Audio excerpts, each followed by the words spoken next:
उपसर्ग किसे कहते हैं ये हमने देखा, वैसे अव्यय किसे कहते हैं, नामपद और क्रियापद से इसमें भिन्नता क्या है। तो अव्यय किसे कहते हैं, इसके अनुसार हम अव्यय पहचान सकते हैं और अव्यय के बारे में आने वाले क्वेश्चंस हम अच्छी तरह से लिख सकते हैं। तो अव्यय की पहचान के लिए अव्यय किसे कहते हैं ये सबसे इम्पोर्टेंट है। आपके क्वेश्चन पेपर में अव्यय के लिए 1 मार्क का एमसीक्यू और एसएक्यू में 5 फिल इन द ब्लैंक्स ऐसे क्वेश्चन इस अव्यय के ऊपर आते हैं। तो आपने संहिता अध्ययन के अष्टांग हृदय के श्लोकों में बहुत से शब्दांश देखे होंगे, जैसे कि न, तु, च, अपि, यथा, यत्, यावत्, तावत्, ऐसे शब्द आपने संहिता अध्ययन में देखे होंगे। वो सभी शब्दांश जो है वो अव्यय ही है, वो अव्यय ही है। तो अव्यय की डेफिनेशन क्या है, अव्यय ये ऐसे शब्द या शब्दांश है जो लिंग, वचन, विभक्ति इसके अनुसार उनका रूप कभी भी बदल नहीं सकता। उदाहरणार्थ रामः शब्द, ये प्रथमा विभक्ति में रामः रहता है, उसका द्विवचन रामो रहता है, बहुवचन रामः रहता है, यानी उस शब्द में परिवर्तन होता है लिंग के अनुसार, वचन के अनुसार, विभक्ति के अनुसार। ये सुबंत पदों में बदलाव होता है, परिवर्तन होता है, लेकिन ये अव्यय शब्दांश या शब्दों में किसी भी प्रकार का परिवर्तन नहीं होता।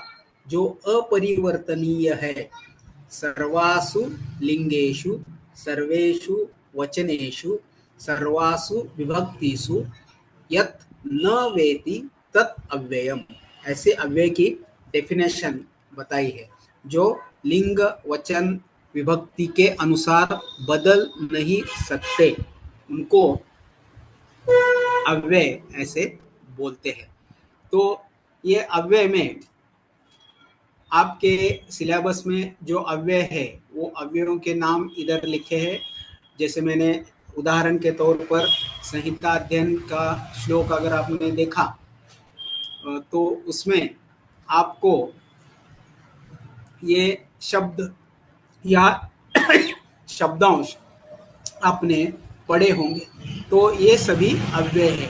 च, अपि, खलु, हि, तु, किल, ननु, वाच, एवः, ये सभी अव्ययों के उदाहरण है। तो अव्यय ये ऐसे शब्दांश है जिनका लिंग, वचन, विभक्ति के अनुसार परिवर्तन नहीं होता, जिनका परिवर्तन नहीं होता, ऐसे शब्दांशों को हम अव्यय ऐसे बोलते हैं। Next slide, next slide. आपके सिलेबस में जो अव्यय है वो अव्ययों की लिस्ट यहाँ इस स्लाइड में बताई है। पुनः, विनः, उच्चे, ऋते, एवं, सह, साधर्म, युगपत्, यथा, तथा, यावत्, तावत्, यदा, तदा, यदि, तर्हि, ये जो शब्दांश है, ये शब्दांश सभी अव्यय रहते हैं। तो ये अव्यय अर्थबोधक या अर्थवाचक होते हैं। किसी दो वाक्यों को जोड़ने के लिए या किसी दो वाक्यों से अर्थ प्रतीत होने के लिए या वाक्य का अर्थ बदलने के लिए इन अव्यय पदों का उपयोग संस्कृत व्याकरण में, संस्कृत वाक्य रचना में बताया गया है। जैसे कि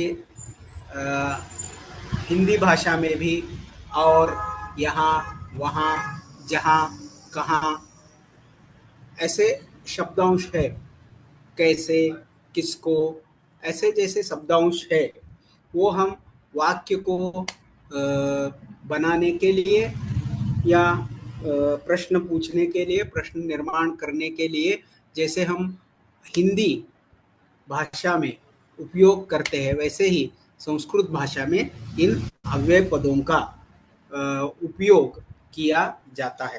तो इन अव्ययों का सामान्य अर्थ अगर हम जान सके तो हम वाक्य में उसका कैसा उपयोग करते हैं वो हम जान सकते हैं। आपके एग्जाम में उतना ही अव्यय के ऊपर पूछा जाता है। अव्ययों के प्रकार कितने हैं, अव्यय सिद्ध अव्यय कौन से हैं, साधित अव्यय कौन से हैं, इसके ऊपर ज़्यादा आपको देखने की ज़रूरत नहीं। तो सीधा चलते हैं जो आपके सिलेबस में अव्ययों के नाम दिए हैं उन अव्ययों के अर्थ और उनके वाक्य। ये वाक्य जो है ये वाक्य आप ध्यान में रखो, ऐसे ही प्रकार के वाक्य आपके एग्जाम में आते हैं। पहला अव्यय है च। अव्यय के बारे में और एक बताना जरूरी है, जो व्याकरण में निपात ऐसे एक अव्यय, उपसर्ग और निपात ऐसी संज्ञाएं आपके सिलेबस में आई है। तो निपात किसको कहते हैं? तो निपात की व्याख्या बताई है चादयो निपातः, च आदि ऐसे जो शब्दांश है, जो पहला अव्यय अभी आप देख रहे हैं च, उसको अव्यय से ज्यादा निपात बोलते हैं। तो ये निपात